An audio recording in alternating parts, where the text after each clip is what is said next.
Okay, thank you very much, everyone, for coming back so promptly. So we are on the final straight now. So time for a quick fire Q&A to Chris and to Becky. We're going to try and get through as many of your questions as possible in the time we have available. So we're going to be asking for some nice kind of snappy answers to them. I'm going to start off with one for Becky, and let's go for: can global trade negotiations take into account emissions?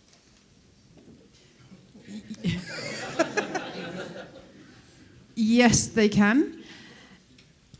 The push of what countries have tried to do up until now is move towards a system of freer trade where there are fewer barriers to trading between countries. So they're trying to make it as easy as possible to trade between countries, and that's generally seen as a good thing to promote free trade.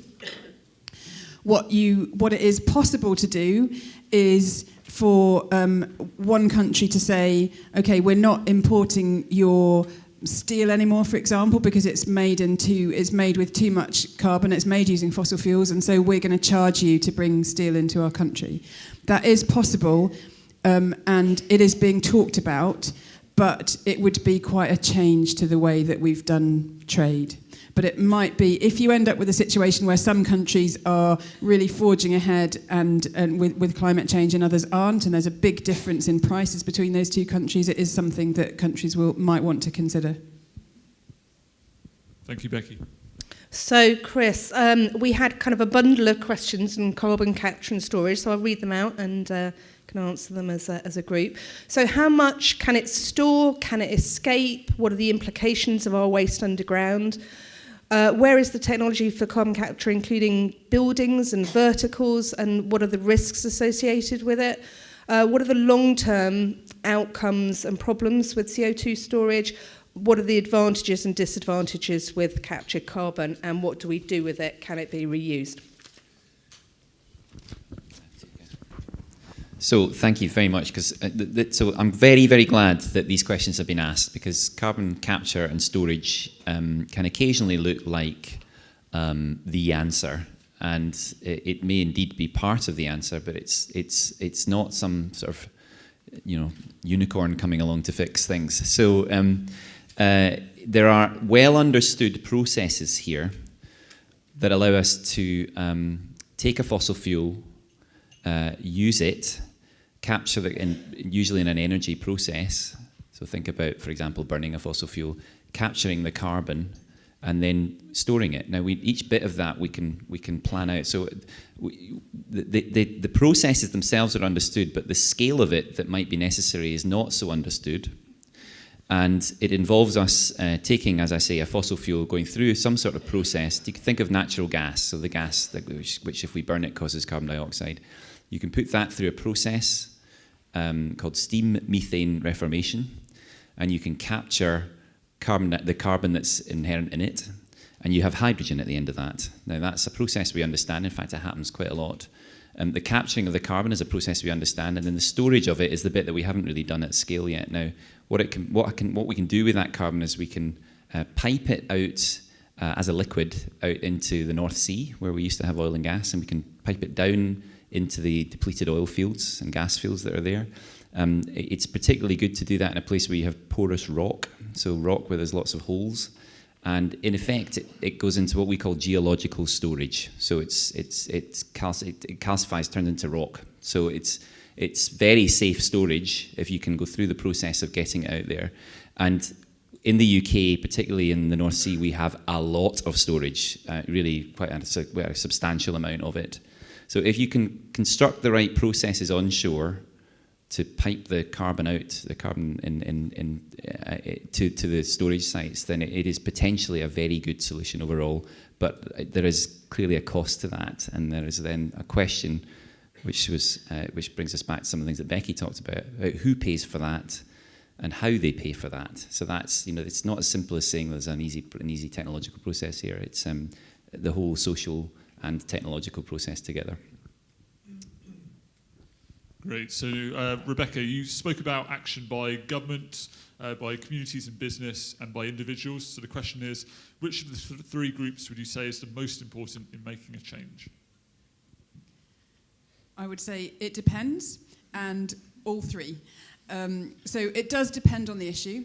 So you can imagine, so that change that I said that happened with boilers towards more efficient boilers, that was government and business doing that. Individuals didn't actually need to change. Just when they got a new boiler, they got a new type of boiler, and you could do that more or less without noticing. So some things you can just sort of switch over.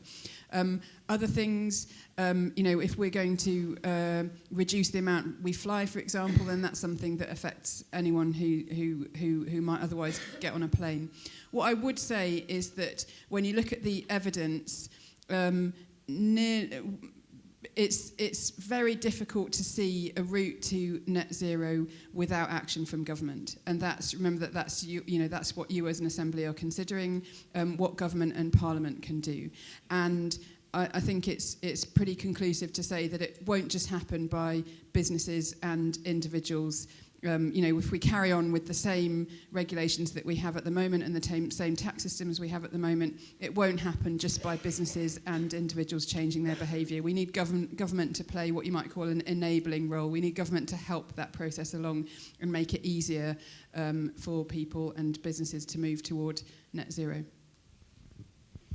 Okay, Chris, a couple on nuclear energy. Is this a dangerous process? Radiation. Nuclear power and electric car battery waste. Are we creating another problem, the side effects? Are there other solutions? Sorry. Yeah. So whether you regard it as a safe process or not is, I think, at least partly a personal decision and a personal view. It is true to say that we have quite a lot of nuclear power in this country. Other countries have more. France, for example, has a fleet of nuclear power stations bigger than ours, and they have been operating safely. Constructing new ones is expensive, partly because you need to do it in a way that allows it to be a safe process. But your judgment on whether that's something you wish to see happen, because the risks of failure are large, of course, with a nuclear power station, is something I'm sure you'll want to reflect on. What's definitely true is that the process of generating electricity from nuclear power does create some waste, and the storage of that waste is another one of those implications of addressing the problem of climate change. So the alternatives to nuclear power are that you can use renewable power, renewable sources of energy production, like wind farms. They have a condition that's less helpful, I suppose, which is that they work when the wind blows, and they work less well when the wind doesn't blow. So that's the advantage you get from nuclear power, is that you get a more certain fixed amount of supply. Although even on that, there are longer discussions to have about how predictable wind power is, and we think more and more that it is quite a predictable source of electricity generation in the future, particularly if it's offshore. So in all of this discussion, there are lots and lots of these trade-offs that I mentioned yesterday, and nuclear power's trade-off is often described as being one about safety and one about the waste that's produced. So Rebecca, how can government get companies to invest in climate change solutions? What is the incentive for companies to work with government? Okay. So can I have the questions? Thank you. How can the government get companies to invest? Well, it can make it, essentially it can make it cheaper for companies to do the right thing. So it can, particularly remember Paul Eakins yesterday saying that new technologies that might help us tackle climate change tend to be expensive to start with and then get cheaper as you go on. We've seen that with wind power, we've seen that with solar technologies, we've even seen it with things like electric bikes and electric vehicles. So what government can do is help businesses, particularly at that initial stage when it might not be profitable for them to put that investment into something that is still expensive. So government can offer help to those companies, and government offers financial incentives to companies all the time, so it can manage those incentives in a way that helps companies get over that first hurdle, if you like, until the costs of things come down. It can also help by changing the prices, like I said, by making by making it more expensive to emit fossil fuels, for example, and cheaper to use a low carbon alternative. So there are ways in which government can help business. What's the incentive for companies to work with government? I mean, one incentive is that they have to obey the law, and so government can put a law in place that businesses, absolutely have to follow.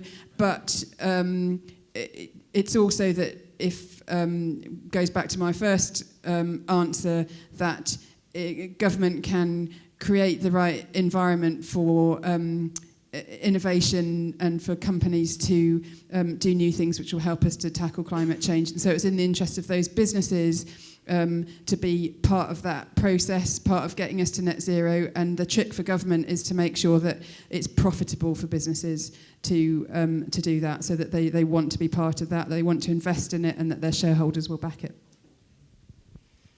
Okay, so do we have enough room for more trees and more wind turbines and grow enough food for us all? And as an island, what percentage of land would need to be planted with trees for this to be a solution? Brilliant question, because this is one of the toughest things of all. So we are an island, and there is only therefore a fixed amount of land to do something with it, and we have lots of need to use land in different ways. In particular, agriculture. So we produce about 80% of the food that we consume here in the UK. So it comes from agricultural production, 20% imported.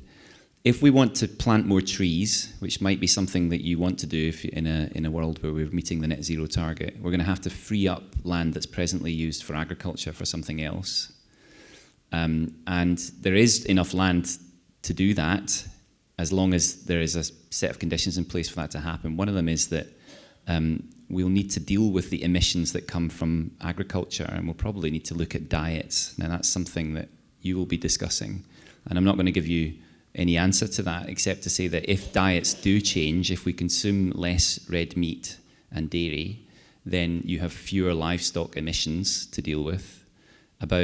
Agriculture emissions are about 10% of the total, if you remember yesterday when I showed you the pie chart. And about half of those emissions come from methane emissions, which is the digestive process of cows and sheep. And if you have less of that, you can do more of some of the other things, including planting more crops and also planting more trees.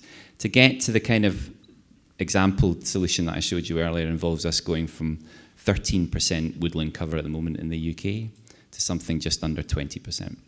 So that's the kind of change that you see in that example. But again, I'll make the point, other examples are available. So we're low on time, but high on questions. So can I ask some really snappy answers to the next few? So Rebecca, you seem to focus on tax rather than subsidies. Can you offer further examples of potential subsidies? Sure, okay, 2 examples of subsidies. One, I mentioned you don't pay road tax on an electric vehicle at the moment, so that encourages people to buy electric vehicles. Another example is that in the past the government has paid for insulation, paid for energy efficiency measures in houses for people who couldn't afford to pay for it themselves.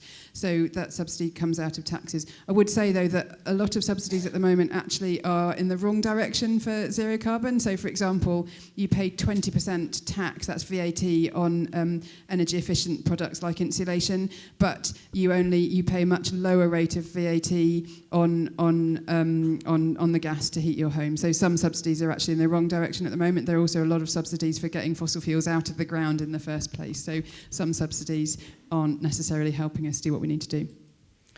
So sorry, I'm just going to ask a quick follow-up question, because it links to the first point you made, Rebecca, which is about the, I guess, the tax revenue that you can't claim from diesel. That you can't claim from electric vehicles. So if no diesel and petrol vehicles, i.e. all electric vehicles, where is the advantage to raise money to spend on other things? Tax revenue gone. It's about kind of raising a tax. That is an excellent question, and if you have the answer, you might want to tell the Treasury.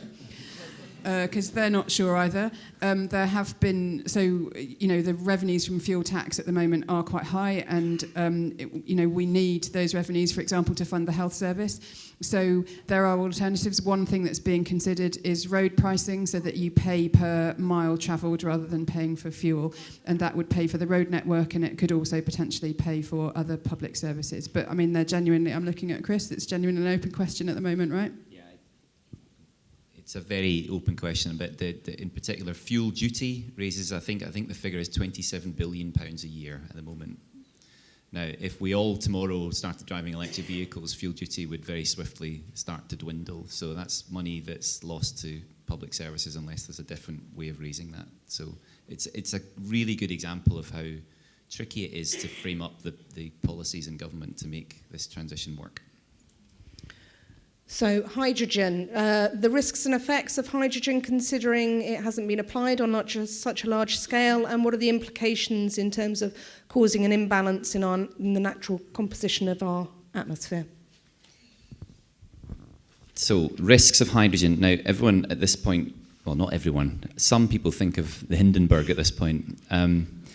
And you're quite right to think about it, because hydrogen is dangerous stuff. The Hindenburg, though, is probably not the best example of the risks of hydrogen, actually, because it was the frame that you were seeing burning, actually, if any of you have seen that. Hydrogen is a fuel that we understand pretty well.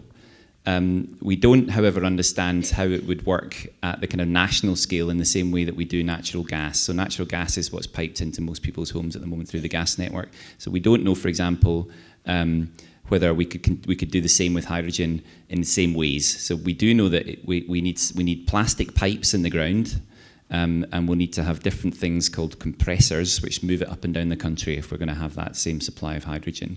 We understand some of that, but again, one of the questions is linking it all together.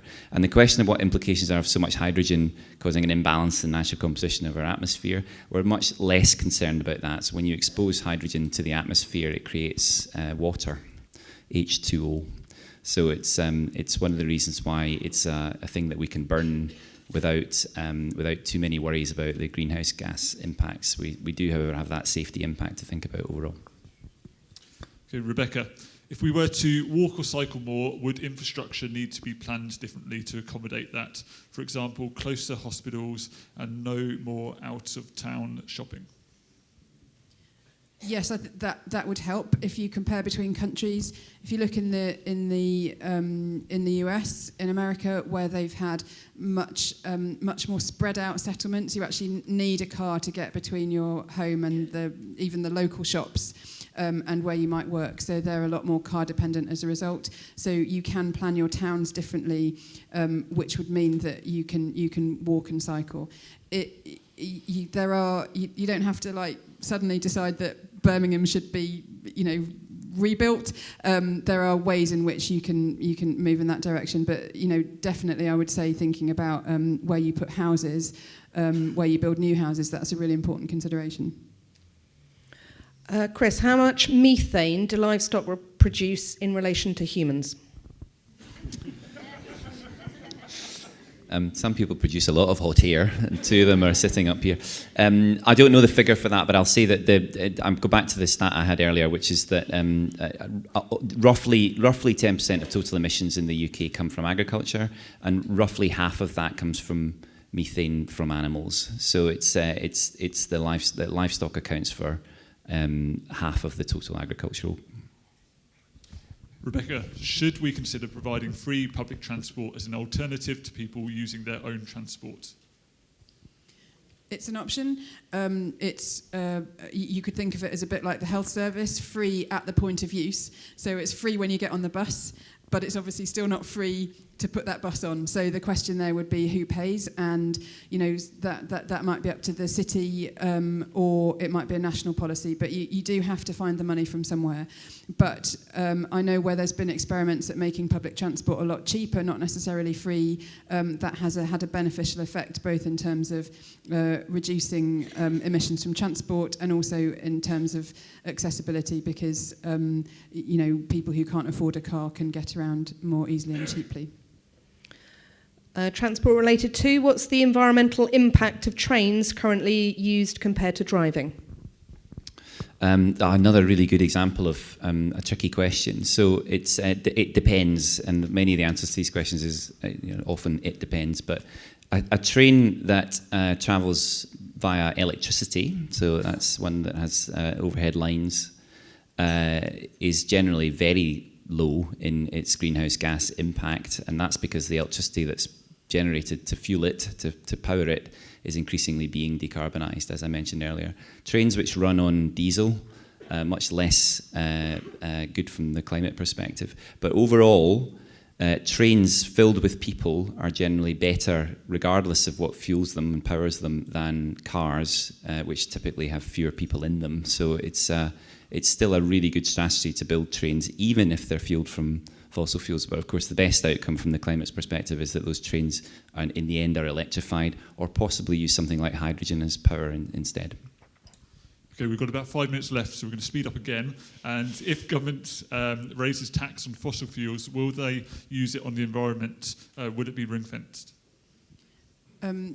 There have been examples of that. So one not exactly climate, but environmental example was there's a tax on landfill, which is rubbish that isn't recycled, and it now you have to pay a tax, or the waste companies pay a tax on waste that goes to landfill, and that money has been spent on local environmental improvements in that area. So you can do it.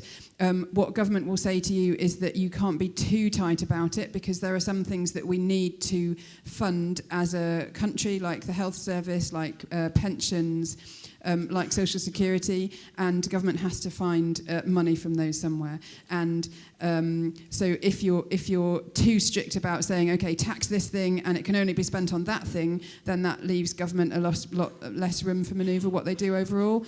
But certainly there's a strong idea that you should tax things like fossil fuels that you want to reduce the use of and spend it on promoting the alternatives. Can we speed up the amount of renewable sources? Yes. Fab. Fantastic. Rebecca, is it feasible to make all modes of transport electric? And what is the difference between the emissions of a car running from diesel or petrol versus the emissions generated when electricity is used to charge cars? Okay. Make all modes of transport electric. Cars, yes, definitely feasible and done now. Goods vehicles, feasible but harder. Shipping, feasible-ish but harder still.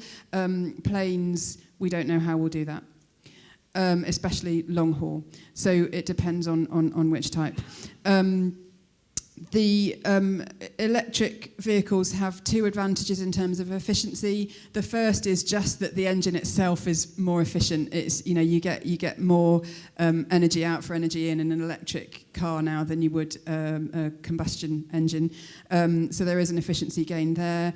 And also because our electricity is now produced more and more from low carbon sources, that's another benefit. So there are two ways in which electric cars are better, even when electricity isn't entirely free of carbon, isn't entirely decarbonised. What types of crops are used for bioenergy, and how does this work? So another very controversial, difficult topic. We can grow a crop called miscanthus, which looks a bit like bamboo, and you can use that in the energy process. Or you can do something called coppicing, which is a technique in woodland management where you get the little shoots that come out of the bottom of the trees, and there are certain trees that produce a lot of that. So poplar is one of them, I think.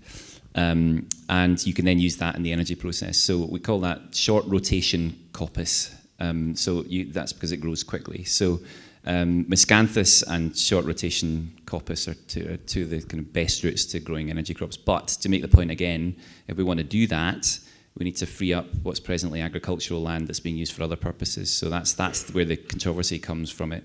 It's very useful if you have carbon capture and storage, because you can grow these things quickly, use them in the energy process, potentially then capture the carbon and store that. And that gets you some very quick emission reductions if you have the ability to do that overall. Okay, so last couple of questions. Rebecca, will there be a Department of Simple Truth who will inform the public of the factual reality of choices and consequences before the political decisions are made? What a question, and what a department that would be. I think it's a really good question. I would say that role has been played not by government departments but by organisations actually like the Committee on Climate Change, who sit slightly outside government. And I used to be part of a government advisory body called the Sustainable Development Commission, and its job was to provide government with the evidence they needed and to a certain extent to inform the public. So there are ways that government can do that. I think actually my suggestion would be that it's better if it's an organisation set a little bit apart from politics. But I suppose there's a challenge to you there, Chris, in terms of communicating to the public maybe about how we sort of lay the facts out on climate and other issues. Great, so I think we're out of questions for Chris, but a couple more to go for Rebecca, so just in the hot seat by yourself now. So the health benefits of walking and cycling outweigh the benefits of insulation, etc., if money is limited. I think that's, do they outweigh? So if you were to have to spend money in one place, which would it be? The short answer is I don't know the question. I don't know the answer to that because it would be specific on the person. So I know that the health effects from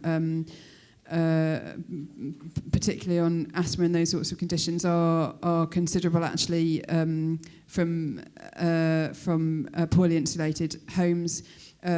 There's very good evidence that walking and cycling brings has huge positive benefits for health and savings to the health service, but which is best in health terms will depend on the individual probably.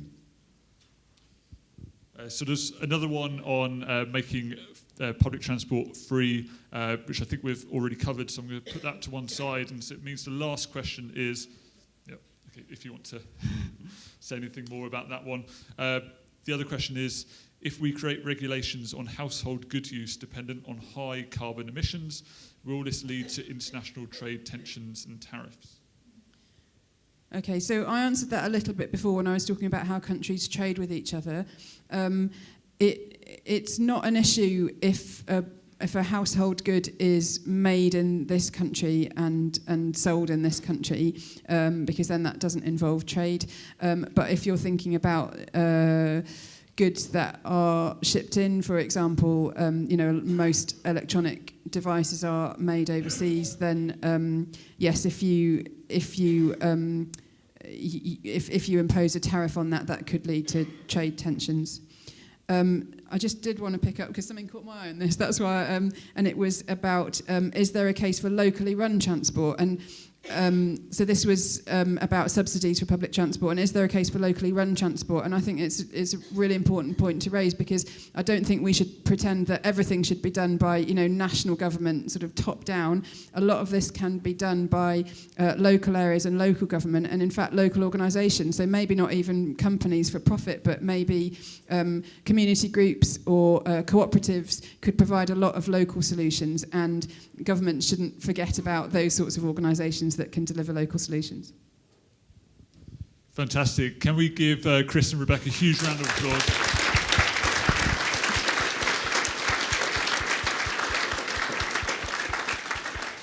So we're very fortunate that they'll be returning for future weekends as well. So